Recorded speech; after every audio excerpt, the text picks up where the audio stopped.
3, 2, 1. আজকের দিনে রকেট ও মিসাইল এই পৃথিবীর কাছে অতি সাধারণ বিষয়, কিন্তু আজ থেকে 100 বছর আগে রকেট ছিল মানুষের চিন্তাভাবনারও বাইরে।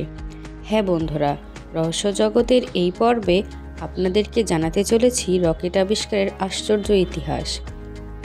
সাবস্ক্রাইব করে আমাদের পাশেই থাকুন।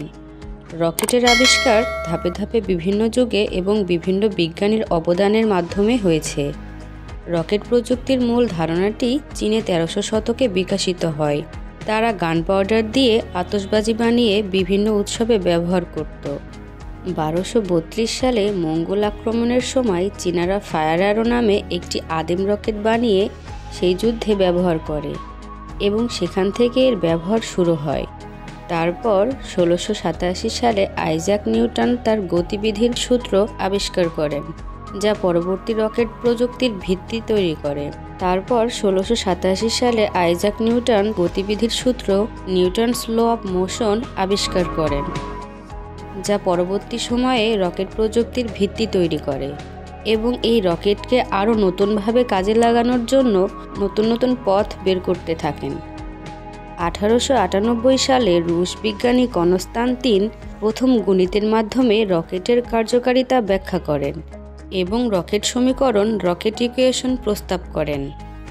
20 শতকের দিকে মানব সভ্যতার অগ্রগতি শুরু হয়। 1926 সালে আমেরিকান বিজ্ঞানী রবার্ট গডার্ড প্রথম তরল জ্বালানি চালিত রকেট পরীক্ষা করেন।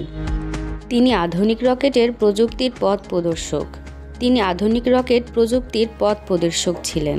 এরপর 1942 সালে Nazi Germany V2 ballistic missile তৈরি করে, যা ইতিহাসের প্রথম দূরপাল্লার রকেট। এটি দেখতে রকেটের মতো হলেও এটি ছিল আসলে একটি মিসাইল। তারপর 1957 সালে সোভিয়েত ইউনিয়ন স্পুটনিক 1 নামক প্রথম রকেটের মাধ্যমে কৃত্রিম উপগ্রহ উৎক্ষেপণ করে এবং পুরো পৃথিবীতে হইচই ফেলে দেয়। 1969 সালে আমেরিকান অ্যাপোলো 11 এই মিশনে চাঁদে মানুষকে পাঠিয়ে রকেট প্রযুক্তির ইতিহাসে নতুন মাইলফলক সৃষ্টি করে।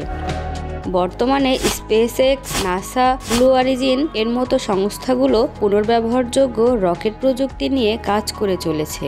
ভবিষ্যতে মঙ্গল গ্রহে বসতি স্থাপন করা এবং নতুন গ্রহ অনুসন্ধানের রকেট প্রযুক্তির অন্যতম লক্ষ্য।